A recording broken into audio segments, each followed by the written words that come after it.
परम शांति। मैं अभी राजा जनक के बारे में बात करूंगा।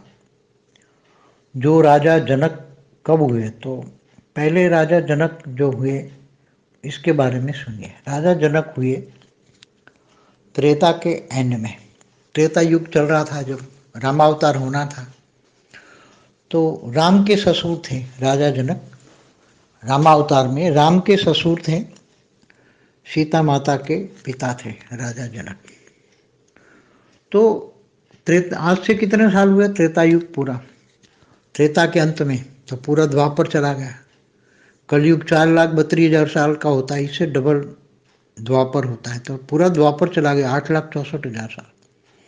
और श्री कृष्ण द्वापर के अंत में आए, तो कृष्ण के एज 1,000 साल जाने के बाद कलयुग शुरू हुआ। कलयुग को 4,000 साल हुआ, तो कलयुग का 4,000 साल गिनो और द्वापर का 8,64,000 साल गुनो, और त्रेता के अंत में भी आए होंगे, तो त्रेता के भी कुछ साल तो बाकी रहे होंगे। तो कितना साल हुआ?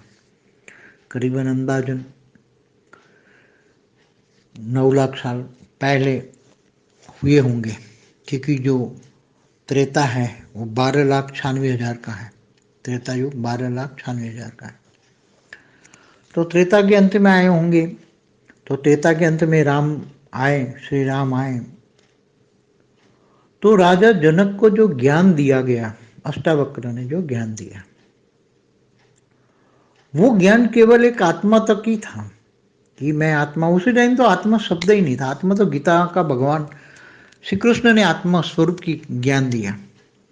बाकी तो उसी टाइम जड़ और चेतन, पांच भूत माना, 5 तत्वों को 5 भूत कहते थे। पंचभूत पंचभूतों का शरीर है, पंचभूतों की दुनिया, स्थूल दुनिया, और उसमें चेतन माना आत्मा। तो उसी जड़ और चेतन दो ही शब्द होते थे। जड़ माना पंचभूत, तो भूतों के अंदर जो आत्मा है, तो ये एक आत्मा विश्व आत्मा की बात होती थी उसी टाइम। जो हर कोई ज्ञान देते थे उसी टाइम, आज से 9 लाख साल पहले त्रेता के अंत में जो ज्ञान मिला, अष्टावक्र ने उसको ज्ञान तो दिया कि तुम आत्मा हो, तुम आत्मा हो।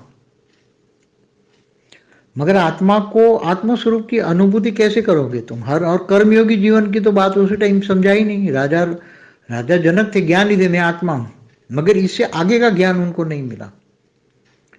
क्योंकि आत्मा हूं इतना तो पता है कि मुझे इन लेप शेप में नहीं आना है, मगर कर्म योगी जीवन कैसे बिताएं, वो ज्ञान नहीं था।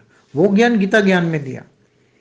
गीता ज्ञान में परमात्मा ने बोला कि तू मुझे देह और देह की सर्व संबंध भूलकर आत्मस्वरूप बन, मुझ परमात्मा को याद कर, मैं तेरे सर पापों का विनाश कर दूंगा। तो उसी टाइम भक्ति मार्ग का तो उनको ज्ञान था। वो यज्ञ हवन सब करते थे। राजा जनक यज्ञ हवन सब करते थे, एक ऋषि की तरह रहते थे। राज ऋषि थे, मगर ऋषि की तरह रहते थे। मगर उसकी आत्मा में कहां से पावर आएगा, कर्मयोगी जीवन कैसे बिताएंगे, वो ज्ञान नहीं था। इसलिए जहाँ कर्म निरंतर परमात्मा की याद में रहकर कर्म योग करते हैं और निष्काम कर्म करना है, वो ज्ञान नहीं था। आत्मा का तो ज्ञान दे दिया, मगर एक उसी टाइम विश्व आत्मा, सारे विश्व की एक ही आत्मा है, परमात्मा का ज्ञान नहीं था। और ब्रह्मा विष्णु शंकर का ज्ञान था कि विष्णु की उपासना करो, या शंकर की। ज्यादातर यज्ञ हवन ज्यादा करते थे, देवी देवताओं की पूजा ज्यादा करते, यज्ञ हवन ज्यादा करते थे। त्रिदेव की, ब्रह्मा विष्णु शंकर की पूजा करते थे, यज्ञ हवन करते थे। तो इससे आगे का कि आत्मा में पावर कहां से आएगी, किससे तुम पावर लोगे? क्योंकि तुम ब्रह्मा विष्णु शंकर को याद करोगे तो ब्रह्मा विष्णु शंकर पुरी में जाओगे। तुम जिसको याद करोगे उसकी पाओगे।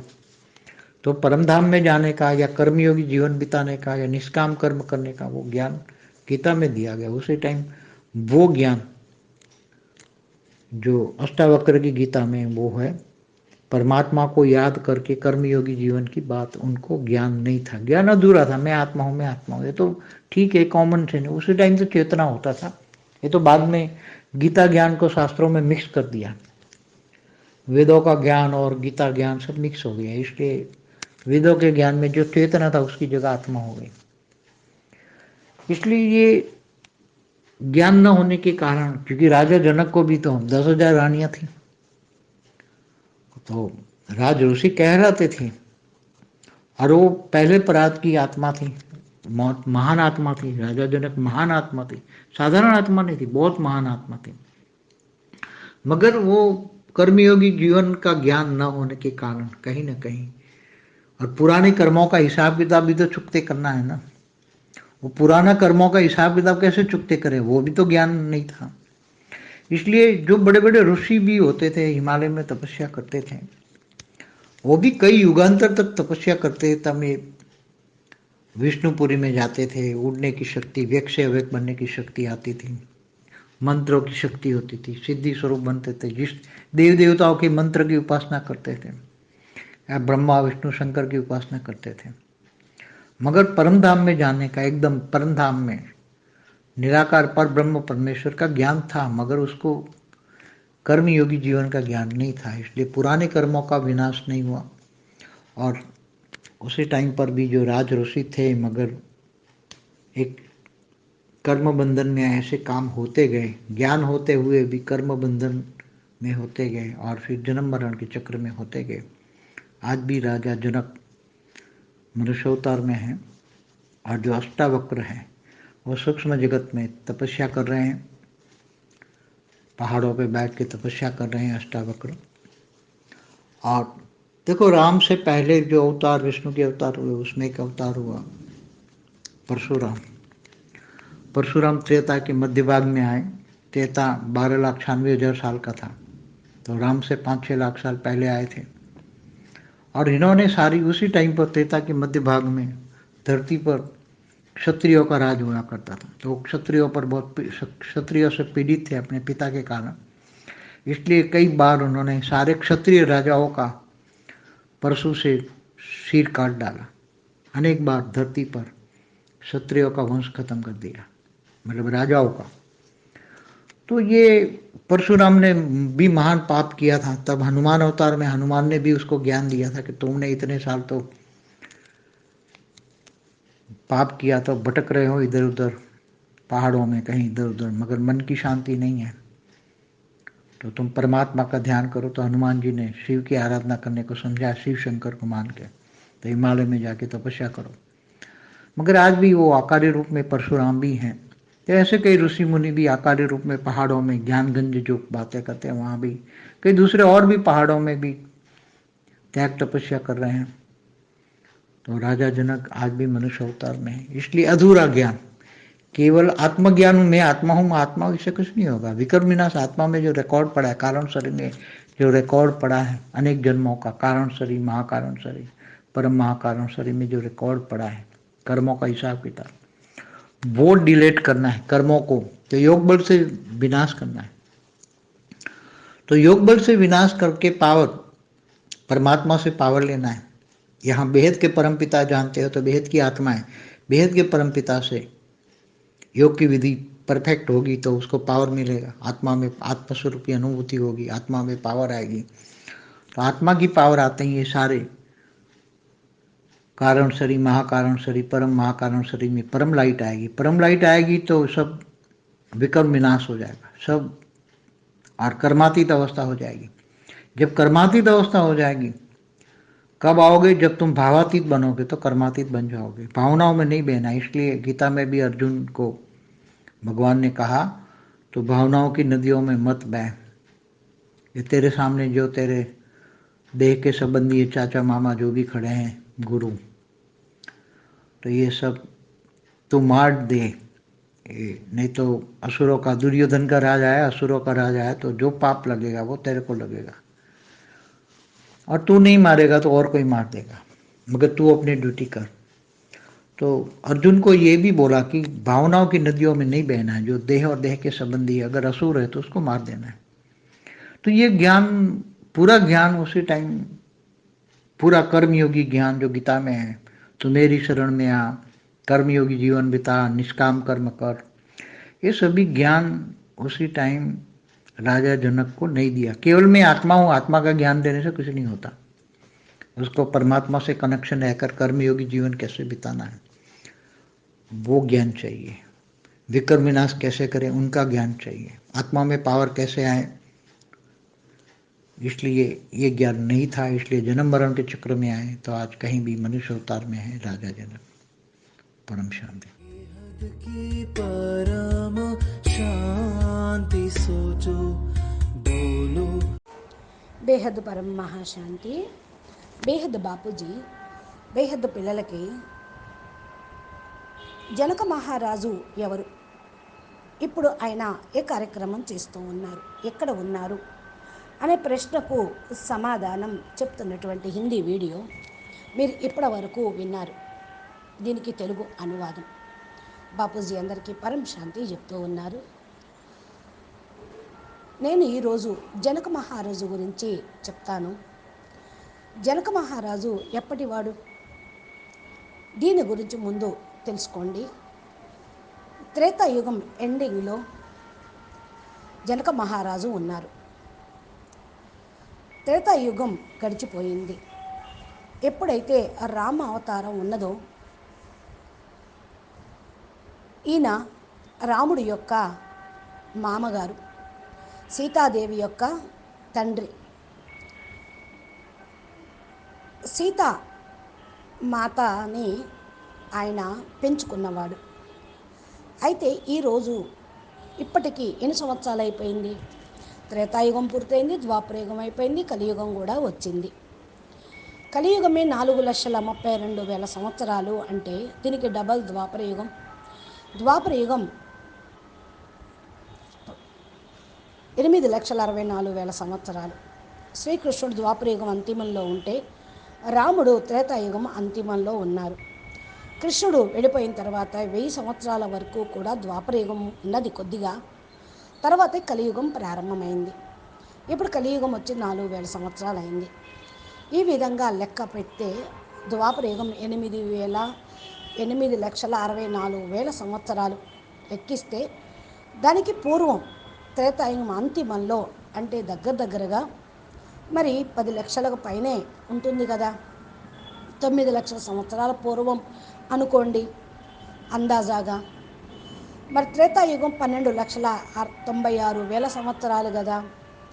త్రేతాయుగం అంతిమంలో అన్నప్పుడు మరి మనం ద్వాపరయుగాన్ని నుండి వెనక్కు వెళ్ళినట్టయితే రాముడు ఉండేటువంటి కాలమానం వస్తుంది. జనక మహారాజుకు జ్ఞానం అయితే అష్టావక్ర మహాముని ఇవ్వటం జరిగింది. అది కేవలం ఆత్మజ్ఞానం వరకు మాత్రమే ఉన్నది. ఆయన నేను ఆత్మను అనే విషయం తెలుసుకున్నాడు. ఆ సమయంలో ఆత్మ అన్న మాట కూడా ఉపయోగించలేదు. ఆత్మ అనే మాట గీతా భగవంతుడు ద్వారానే, కృష్ణుడు ద్వారానే ఆత్మస్వరూపం యొక్క జ్ఞానం వచ్చింది. మరి ఆ టైంలో ఏమనేవాళ్ళు అంటే జడము మరియు చైతన్యము. జడము అంటే పంచతత్వాల శరీరము, పంచభూతం. చైతన్యము అంటే ఆత్మ అని చెప్పుకునేవాళ్ళు. ఈ యొక్క పంచభూతాలు, పంచతత్వాలు అని చెప్తూ, మరి పంచతత్వాల శరీరము మనది, పంచతత్వాల ప్రపంచము స్థూల ప్రపంచము. దీనిలో చైతన్యము అనగా ఆత్మ యాక్టివేషన్గా ఉంటుంది, ఒక ఎనర్జీ. శరీరము, జడము, ఈ రెండు మాటలు మాత్రమే ఉపయోగించేవాళ్ళు, జడము మరియు చైతన్యము అని. ఈ యొక్క పంచభూతాల లోపలే ఆత్మ ఉన్నది అంటూ నీవు ఒక ఆత్మవు, విశ్వాత్మవు అని చెప్పడం జరిగింది. ఆ టైంలో మరి ప్రతి ఒక్కరికి కూడా మరి ప్రతి ఒక్క దాని యొక్క జ్ఞానము అనేది లేదు. అంటే నేటికి 9 లక్షల సంవత్సరాల పూర్వం కదా. త్రేతాయుగం ఎండింగ్లో జ్ఞానం ఎంతవరకు అష్టావక్రుడు జనక మహారాజుకి ఇచ్చారు అంటే, కేవలం నువ్వు ఒక ఆత్మవు, శరీరానివి కాదు అనే మాట చెప్పారు. ఆత్మస్వరూపం యొక్క అనుభూతి ఎలా చేయించాలి? అయితే నీవు కర్మయోగిగా జీవితాన్ని గడుపు అని ఆ టైంలో కూడా ఆయనకి చెప్పలేదు. జనక మహారాజు జ్ఞానినే, అంటే ఆత్మజ్ఞానం అనేది ఆయనకు ఉన్నది. ఇక అంత మించి ముందు యొక్క జ్ఞానం ఆయనకి లభించలేదు. ఆత్మలకు ఇంతవరకు మాత్రమే తెలుసు, నా లోపల లేప్ చేప్ అంటే ఏమి అంటవు అని అనుకుంటూ ఉండేవాళ్ళు. కర్మయోగి జీవితం ఎలా గడపాలో అనే జ్ఞానం వారికి ఎవరు బోధించలేదు. మరి గీతా జ్ఞానము కూడా ఆ సమయంలో లేదు.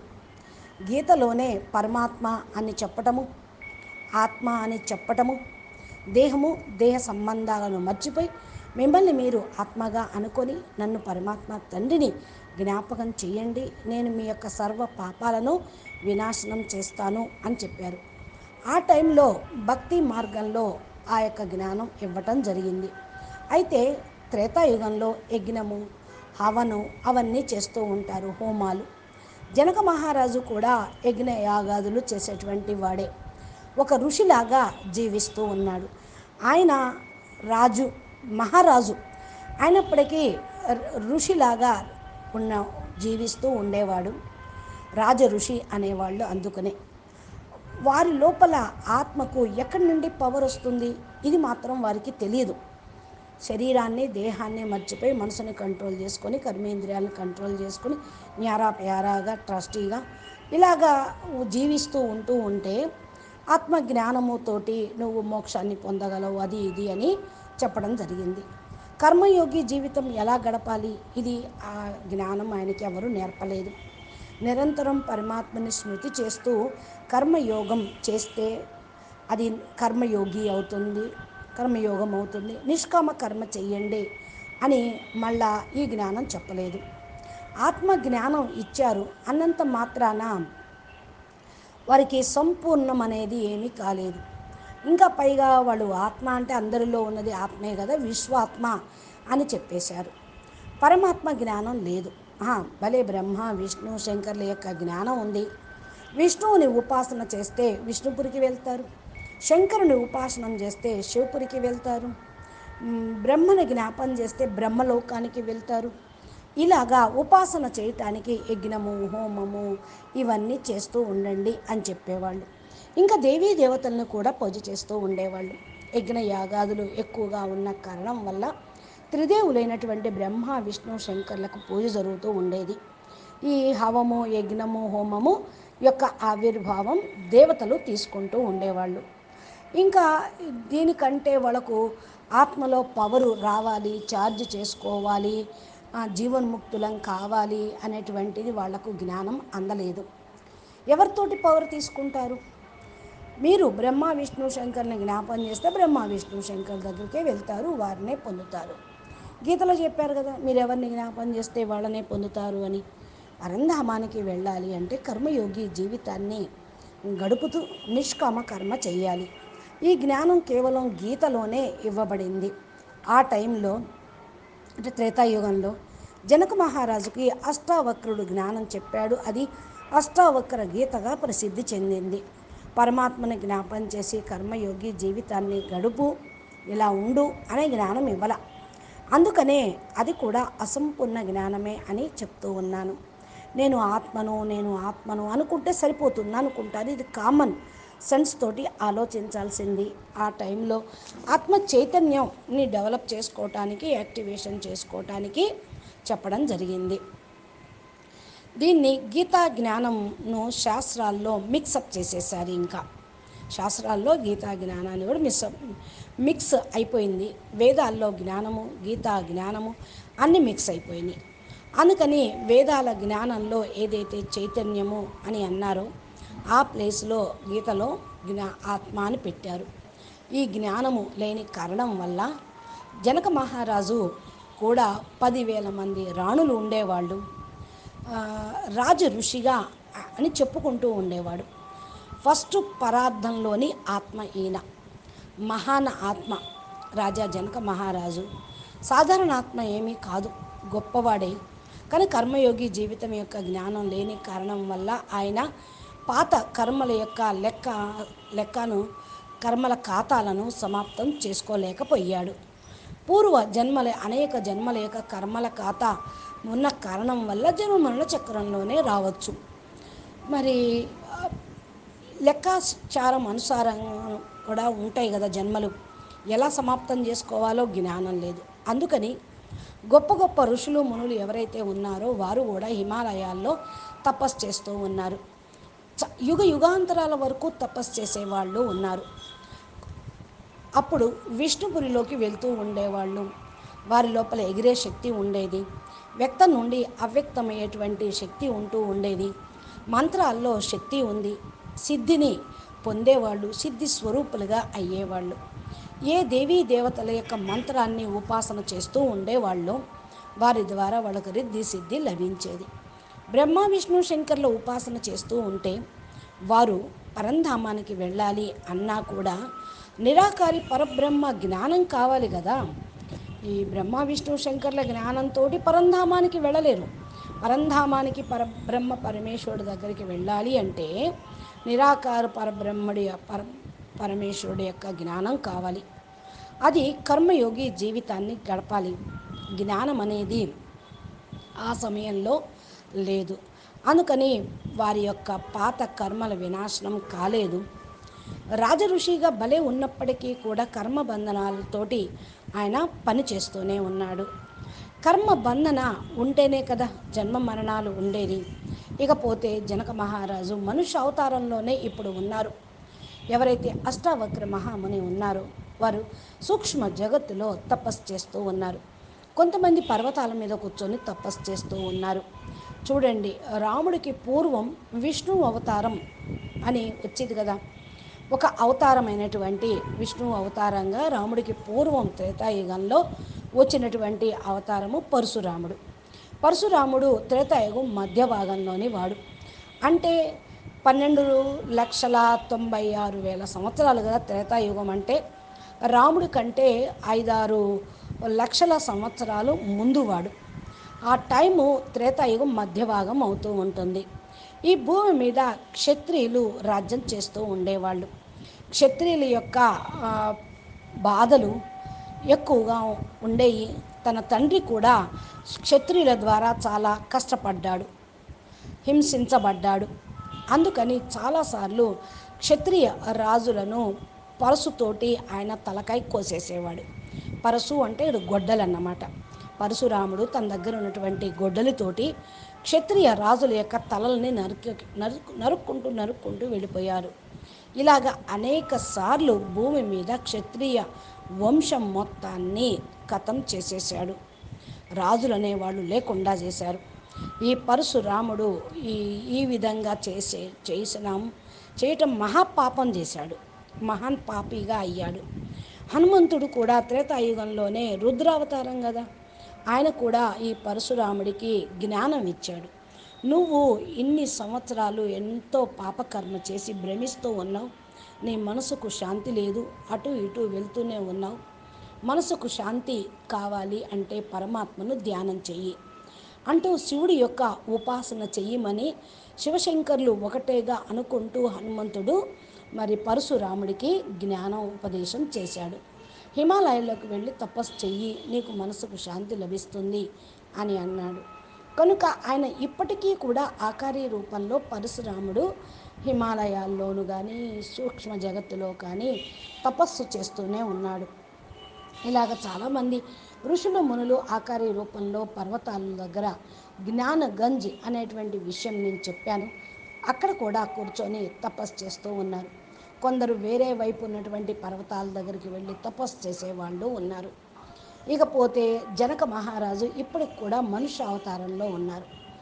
అసంపూర్ణ జ్ఞానము పొందిన కారణం వల్ల కేవలం ఆత్మజ్ఞానం, నేను ఆత్మను అనుకున్నాడే తప్ప ఇంకేమీ కర్మ సిద్ధాంతం కానీ మరి గృహస్థంలో ఉంటూ కర్మయోగిగా జీవించాలి అని వికర్మలు వినాశనం చేసుకొని ఆత్మలో ఉన్నటువంటి రికార్డింగ్ అంతా ఖతం చేసుకోవాలి అనేటువంటి జ్ఞానం ఆయనకి అందలేదు. కారణ శరీరంలో ఏదైతే రికార్డింగ్స్ ఉన్నాయో ఇవే కదా అనేక జన్మలకు కారణమయ్యేది. కారణ శరీరము ఉంది, మహాకారణ శరీరం ఉంది. పరం మహాకారణ శరీరంలో కూడా రికార్డింగ్స్ ఉన్నాయి. కర్మల యొక్క లెక్కాచారంగా ఇంకా చాలా డీటెయిల్గా ఉంటూనే ఉంటాయి. మరి ఈ లెక్క ఖాతాలను డిలీట్ చేసుకోవాలి కదా. కర్మలు యోగ బలంతో వినాశనం అయిపోతాయి. యోగ బలంతో వికర్మలు వినాశనం చేసుకొని పరమాత్మ నుండి పవర్ తీసుకోవాలి. బేహద్దు పరంపితను తెలుసుకోవాలి. ఇది బేహద్దు ఆత్మలైతే బేహద్దు పరంపితతోటి యోగంను జోడిస్తారు. ఈ విధి వీరికి పర్ఫెక్ట్గా తెలుస్తుంది. వారి నుండి పవర్ తీసుకోవటం, ఆత్మలో ఆత్మస్వరూపం యొక్క అనుభూతిని పొందటం, ఆత్మలో పవరు రావటం అనేది జరుగుతుంది. ఆత్మకు పవర్ రావటంతో ఈ కారణ శరీరంలో, మహాకారణ శరీరంలో, పరం మహాకారణ శరీరంలో, పరం లైట్లో ఏదైతే ఉన్నాయో రికార్డింగ్స్ అన్నీ ఖతమవుతాయి. అన్నిట్లో కూడా పరం లైట్ వచ్చేస్తుంది. వికర్మలు వినాశనం అవుతాయి. కర్మాతీత స్టేజ్లోకి వెళ్ళిపోతారు.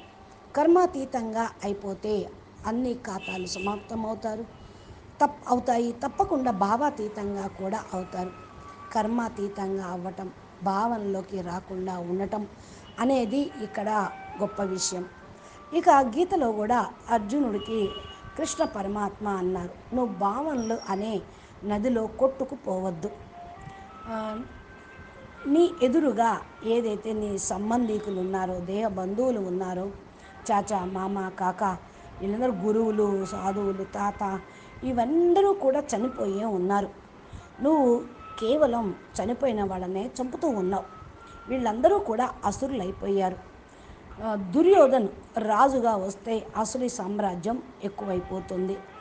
ఈ యొక్క పాపం ప్రపంచం ఇంకా తయారవుతూ ఉంటుంది. అందుకని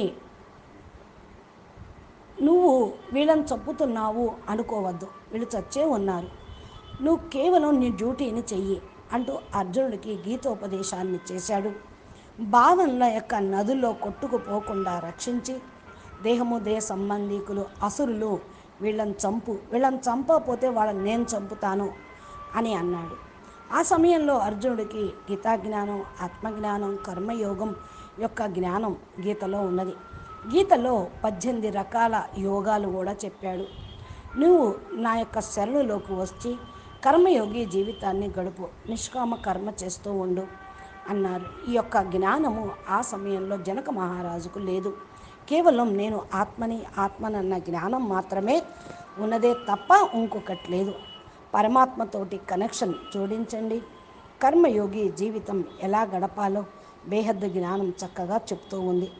విక్రమలు ఎలా వినాశనం అవుతాయో కూడా అర్థం చేయిస్తుంది. ఈ జ్ఞానం మీకు చాలా ఉపయోగపడుతూ ఉంటుంది. ఆత్మలో పవరు కూడా లభిస్తూ ఉంటుంది. బేహద్దు జ్ఞానాన్ని పొందండి, బేహద్దు యోగం చేయండి. జనం మరణ చక్రంలోకి రాకుండా పురుషార్థం చేయండి.